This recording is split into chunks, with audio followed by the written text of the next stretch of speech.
আজি তাৰিখলৈকে ধাৰাবাহিকভাৱে আমি বিভিন্ন সমষ্টিত আধাখিলা কাৰ্যসূচীবিলাক সমাপন কৰিছোঁ। আজি আহি আমি ঢেকিপালা পৰিষদীয় সমষ্টি বীণাপানী বৰদলৈ ডাঙৰীয়ানী প্ৰতিনিধিত্ব কৰা সমষ্টিত উপস্থিত হৈছোঁ। আৰু এই সমষ্টিটো নাগৰিক সমষ্টিৰ সন্মানীয় বিধায়ক তথা জলসম্পদ দপ্তৰৰ মন্ত্ৰী পীযুষ হাজৰিকা ডাঙৰীয়াৰ জিলা সমষ্টি।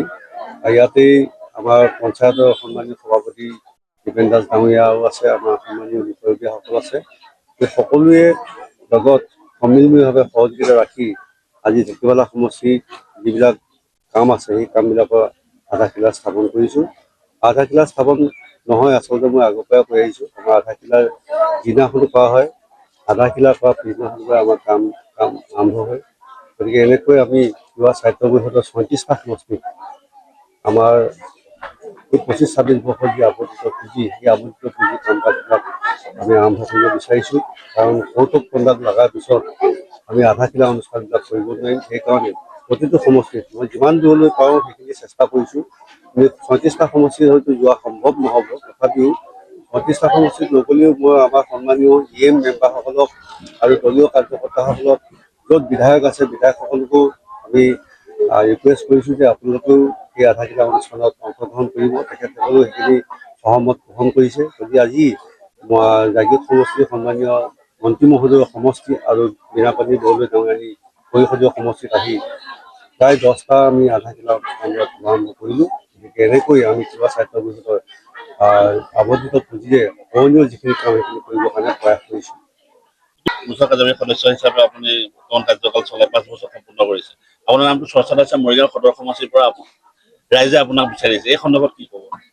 আচলতে আপোনালোকেও অনুভৱ কৰিব পাৰিছে, প্ৰত্যেকটো সমষ্টিত যেতিয়া যাওঁ, আপোনালোকেও মোক সংগী হিচাপে আছে।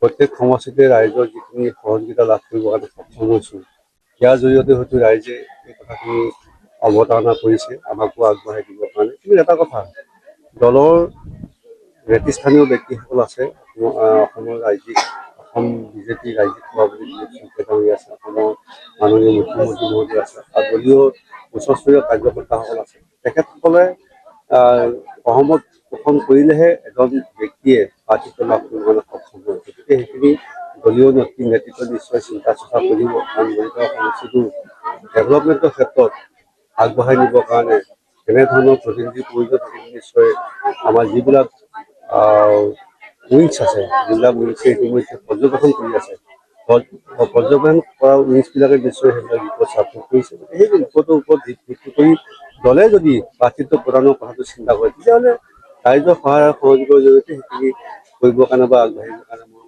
চেষ্টা কৰিম।